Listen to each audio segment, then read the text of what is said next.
热天热拢会去生水，伫台东市的天然稳泉游泳池，最近这几年水位一直咧降，游泳池是真欠水。周边众认为讲是边仔厝起了伤过济，这排水设施拢甲地下水源排走，才害一个游泳池无水。台东市公所表示讲，已经规划要乌水井，甲这游泳池的水保护定啊。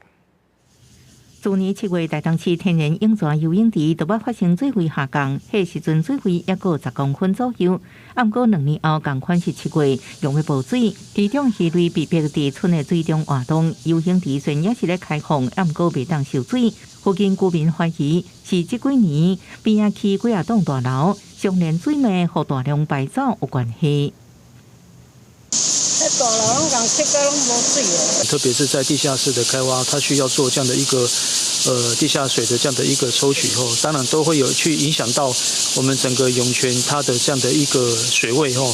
台东市公所捌邀请专家研判，除了这几年天气可化欠水，也无排除是建hạn制，将涌泉水脉排走。目前已经规划发包动作，抽水补满。有民意代表认为这不是办法，涌泉池一直发生欠水情形，可能要思考转型。那装下去30公尺，应该就会达到我们所谓的受压水层。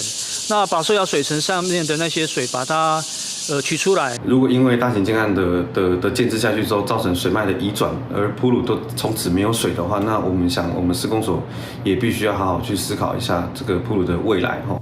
这天然涌泉游泳池是国内少数特色游泳池，而且有超过90年的历史。10年前，市公所争取8000万改起，即马阁要转型做其他用途，恐怕交代袂过。